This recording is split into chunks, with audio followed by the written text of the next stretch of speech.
అనేది ఓ మనిషిని చంపేసి అవతలకు పోతుంది, కొట్టుకుని తీసుకుపోతుంది. అట్లాంటిది ఆ మనిషిని చంపిన తర్వాత మళ్ళీ ఇంకో మనిషి వస్తారు అని వెయిట్ చేసి స్కెచ్ చేసి అటవీ శాఖ వాళ్ళనే తిప్పలు పెట్టినటువంటి సంఘటన ఇది. బల్లార్షాలో జరిగింది. ఓ వ్యక్తిని పెద్ద పులి హతమార్చింది.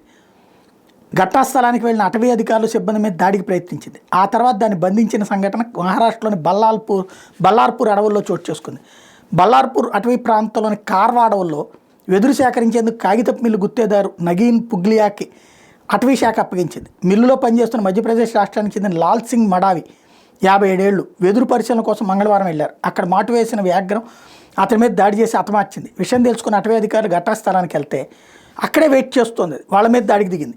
దాని నుంచి చావు తప్పి కన్నులొట్టబోయి తప్పించుకున్నటువంటి వాళ్ళు సాయంత్రం అభయారణ్యాల పశు వైద్యాధికారి డాక్టర్ కుందన్ పోచల్ వారిని వెంటబెట్టుకుని వచ్చి షూటర్ అవినాష్ పుల్జేలేతో కలిసి వెళ్ళి పులికి మొత్తం ఇంజక్షన్ ఇచ్చారు. ఆ తర్వాత దాన్ని బోన్లో బంధించి చంద్రపూర్ ట్రాన్సిస్ ట్రీట్మెంట్ కేంద్రానికి తరలించారు.